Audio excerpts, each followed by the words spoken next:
So the administration reportedly plans to unveil an executive order that would detail, quote, economic, regulatory, and national security challenges posed by cryptocurrencies. This comes after Hillary Clinton declared that cryptocurrencies undermine the U.S. dollar. Not the recklessness of our leaders. That has nothing to do with the falling value of the dollar.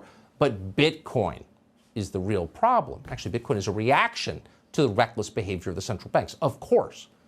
But the question is, would cracking down on Bitcoin create an opening for the broad adoption of the Chinese Communist Party's digital currency? Ryan Selkis is the founder of Vasari Crypto. He thinks that's possible. He joins us tonight. Ryan, thanks so much for coming on. It's a very interesting topic, and I wish we had more time. But boil it down for us. What do you think this is really about? Well, thanks, Tucker. First, we have to talk about what crypto actually is, because it's confusing for a lot of people. It's a new technology. And yes. Let's start out with Bitcoin. It's a payment system. You can send money to anyone, anywhere around the globe. And it's as easy as sending an email. Bitcoins themselves are fixed supply, so they're kind of like digital gold. And that's one of the reasons they've performed so well over the course of the last 10 years, really. What we've learned more recently is that all of these technologies can underpin other applications as well. So decentralized finance can be an alternative to Wall Street. Crypto media can help with censorship. And collectively, this industry is the fastest growing sector of tech since the internet itself. Not everybody likes that, as you can imagine. This isn't good for big government. It's not good for big banks. It's not good for big tech. And this technology provides a check on all three. The CCP actually banned this tech. And unfortunately, they rolled out a centralized version of their own. Our policymakers are starting to trend in the direction of the CCP, which we're obviously trying to prevent at the industry level. But it could be pretty dicey the next few months, as you noted. So cryptocurrency, what a nice description that was. Thank you. Cryptocurrency essentially poses an existential threat to the hegemony of the Davos class, the reckless people who've wrecked everything. They're threatened by this because it promises independence to average people. Is there anything they can really do about it, do you think, in real life? Well, let's talk about the Biden administration's financial regulators. They talk a lot about protecting Americans from crypto. The reality is this is about control.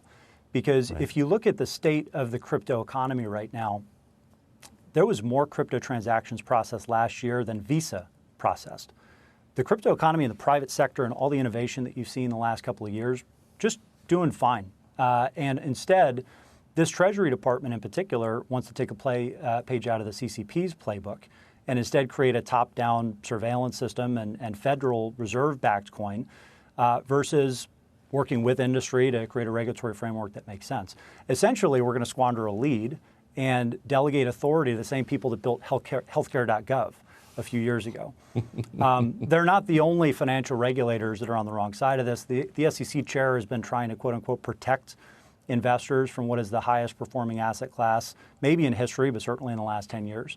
And I'm just thankful that my 90-year-old grandfather was able to buy Bitcoin in 2014 before he could be protected from a 50 times return on his capital and a 20% decline in the dollar thanks to inflation. So nicely put. The people who built healthcare.gov. But just super quick, in 2 sentences, since this is all based on the blockchain, which I think is impregnable to their efforts, right? They can't really do anything, can they? Or can they?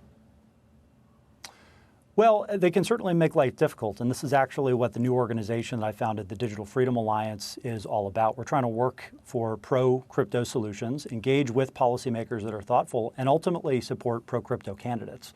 Because this is going to be a swing voters issue, with 50 million Americans owning crypto, and quite a bit of single-issue voters, myself included, among that cohort. So I'd encourage people to check out procrypto.org if they want to learn more information and get involved.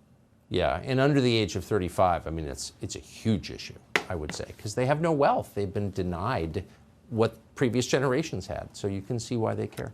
Ryan, thank you. It's a nonpartisan issue too, Tucker. Yes, I agree with that completely. Thank you very much for coming on. Thank you, Tucker.